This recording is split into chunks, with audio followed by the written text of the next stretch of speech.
Welcome all the students. तो सबसे पहले चैनल को लाइक कर दो, सब्सक्राइब कर दो और ज़्यादा से ज़्यादा व्यू करो। एंड तक वीडियो देखना मत भूलिएगा और ज़्यादा से ज़्यादा सपोर्ट करो। तो हमने अपनी पोएम थर्ड स्टार्ट करनी है, the echoing green, written by William Blake. उससे पहले मैंने आपको 2 पॉइंट्स करवा दी हैं, तो जिसने वो वीडियोस नहीं देखी सबसे पहले वो देख कर आइए। और एक सीक्वेंस वाइज हम चलेंगे और अपना सिलेबस 2 मंथ टारगेट में कंप्लीट करेंगे इंग्लिश का। So the echoing green, written by William Blake. तो द इकोइंग ग्रीन का मतलब होता है कि एक हरा भरा मैदान, ठीक है, एक चहचहाता हुआ हरा भरा मैदान। The echoing green has been taken from Blake song of innocence. तो हम इंट्रोडक्शन स्टार्ट कर रहे हैं कि जो कि इकोइंग ग्रीन है वो विलियम ब्लेक के सॉन्ग ऑफ इनोसेंस से ली गई है, ठीक है। The poem can also be read as an extended metaphor for the progress of human life through its different stages, ठीक है। ये पोएम जो है वो एक नए दौर की ओर लेकर जाती है आम जिंदगी, एक ह्यूमन की ज़िंदगी की तरफ, जो अलग अलग पड़ाव पर पहुंच जाती है। The green, that is the open green space, comes alive with the cheerful shots of children and the songs of birds.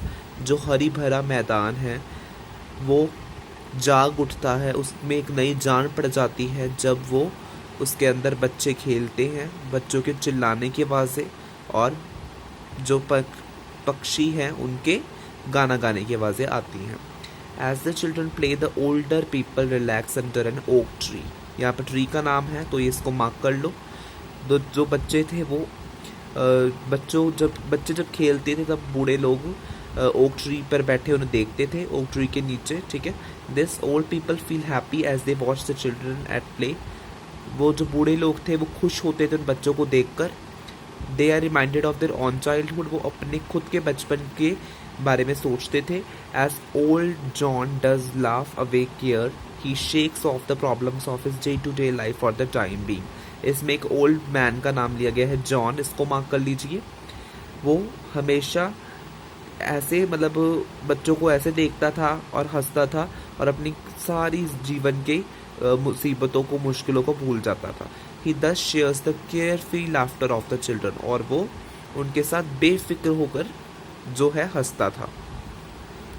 No negative emotion of fear disappear, pain और grief ruffles the peace and serenity of the green।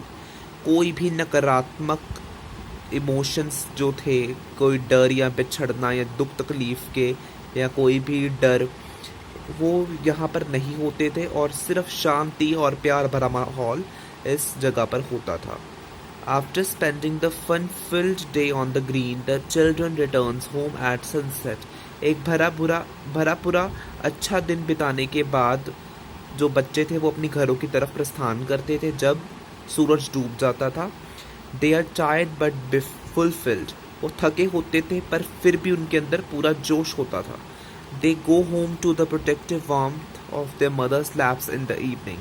और वो जाकर अपनी माँ की गोद में, एक प्रोटेक्टिव वार्मथ मतलब कि जिनमें उनको आराम मिलता है, सुरक्षा मिलती है, उसमें जाकर उनकी गोद में बैठ जाते थे शाम के समय। तो ये तो थी हमारे चैप्टर की इंट्रोडक्शन। अब जो मेन पोएम है वो हम स्टार्ट करते हैं। The sun does arise and make happy the skies, the merry bill ring to welcome the spring. The skylark and thrush, the birds of the bush, sing louder around to the bell's cheerful sound, while our sports shall be seen on the echoing green।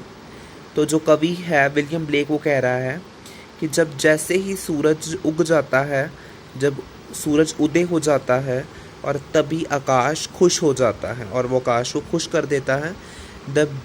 यानी कि बसंत ऋतु आ चुकी है, ठीक है, spring season आ चुका है और सारा वातावरण खुशी से चला रहा है। And make happy the skies, the merry bill ring to welcome the spring. क्योंकि स्प्रिंग आ गई है तो सारी जगह चर्च में घंटियां बज रही हैं शुभ संकेत की। The skylark and thrush, the birds of the bush, sing louder around to the bells cheerful sound. Skylark और थ्रश को मार्क कर लीजिए, ठीक है। स्काई लार्क एंड थ्रश जो दो बर्ड्स हैं जो कि झाड़ियों में पाए जाते हैं। The birds of the Bush, ठीक है, सिंग अ लाउडर अराउंड, और वो जब उन्होंने घंटियों की आवाज़ सुनी तो वो खुशी के मारे गाने लगे। While our sports shall be seen on the echoing green, और जो बच्चे हैं, लड़का लड़की हैं, ठीक है, वो खेल रहे हैं उस मैदान में, हरे भरे हरियाली मैदान में। Old John with white hair does laugh awake here, sitting under the oak among the old folk. They laugh at our play. मैंने आपको इंट्रोडक्शन में बताया कि ओल्ड जॉन एक बूढ़ा आदमी है जिसके सफ़ेद बाल हैं और वो हंस रहा है और उसको किसी बात की कोई चिंता नहीं है जब वो बच्चों को देख रहा है। और वो एक ओक के ट्री पर बैठा हुआ है, ओक के ट्री के नीचे बैठा हुआ है, ठीक है, और वो पुराने गाने गा रहा है, अपने पुराने दोस्तों के साथ बैठा हुआ है, ठीक है, और वहाँ पर बच्चों को देख रहा है और मज़े कर रहा है। And soon they all say such were the joys when we all girls and boys in our youth time were seen on the echoing green. और वो सोच रहे हैं कि जब हम भी बच्चे हुआ करते थे और खुश हुआ करते थे और अपने जब हम जवान थे तो अपने टाइम पर भी इस जगह पर खेला करते थे। Till the little ones weary, no more can be merry, the sun does descend and our sports have an end. जब जो बच्चे हैं, छोटे बच्चे, वो थक जाते हैं और उनके अंदर कोई और खेल कूद की शक्ति नहीं होती तो सूरज भी उस समय डूब रहा होता है और खेल कूद बंद हो जाता है। Round the laps of their mothers many sister and brothers like bird in their nest are ready for rest. और वो जाकर अपनी माँ की गोद में सो जाते हैं और कई भाई और बहन जैसे कि कोई बर्ड हो गए नेस्ट के अंदर, घोंसले के अंदर, और वो सोने के लिए तैयार हैं। And sport no more seen on the darkening green. अब वहाँ पर कोई भी हलचल या खेलकूद उस जगह पर नहीं हो रही है और द इकोइंग ग्रीन से वो जगह अब डार्कनिंग ग्रीन बन चुकी है। एक हरी भरी जगह से वो अब रात में एक क्या कह सकते हैं, एक हरियाली रात भरी जगह बन चुकी है। इसी के साथ जो हमारी पोएम है द इकोइंग ग्रीन को ख़त्म हो चुकी है। इसमें मेनली यही बताया गया है कि इकोइंग ग्रीन का मतलब है कि हरी भरी जगह जहाँ पर बच्चे खेलते हैं, पक्षी चहचहाते हैं और बसंत ऋतु आने पर स्काइलॉक और थ्रश जो पंछी है वो गाना गाते हैं और ओल्ड जॉन अपने दोस्तों के साथ वहाँ पर बैठा हुआ आनंद ले रहा है, अपनी बातों को याद कर रहा है।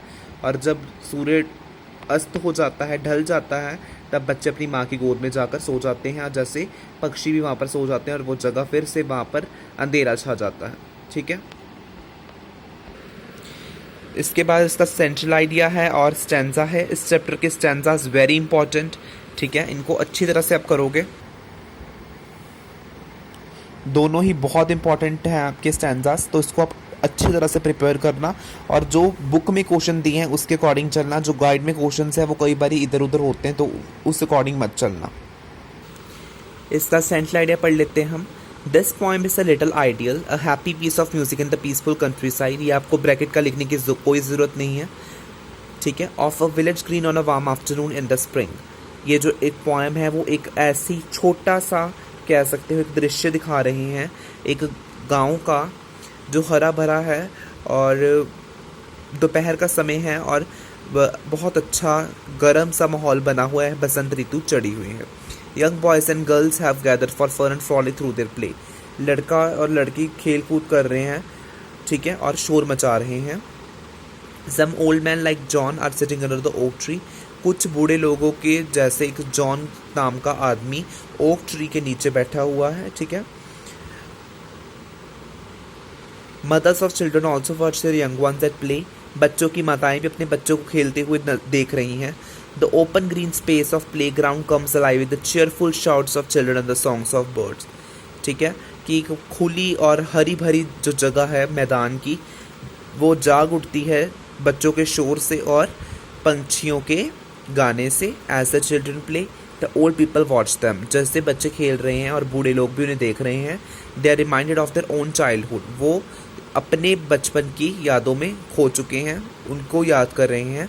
Old people forget the problems of their lifes for the time being. जो बूढ़े लोग हैं वो अपनी मुश्किलों को, मुसीबतों को भूल चुके हैं और उस समय में जी रहे हैं। The children go back home at sunset. जब सूर्य अस्त हो चुका है अब बच्चे अपने घर जा रहे हैं। Birds go to their nest to sleep for night.